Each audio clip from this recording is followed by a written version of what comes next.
મજાની એક બુક છે કે જેમાં બાળ કાવ્યો આપેલા છે નાના નાના.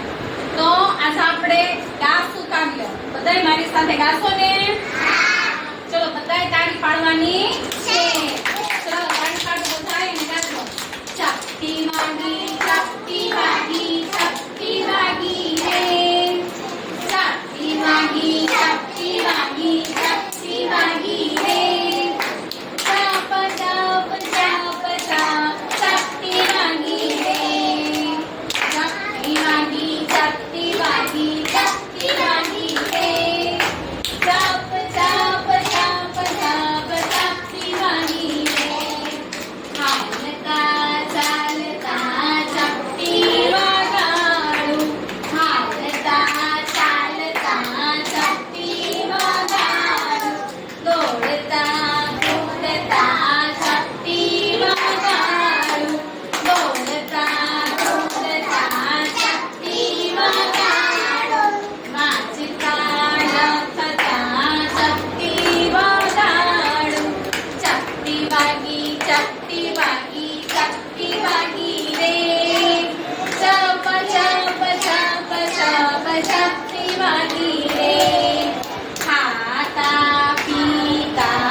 Chapti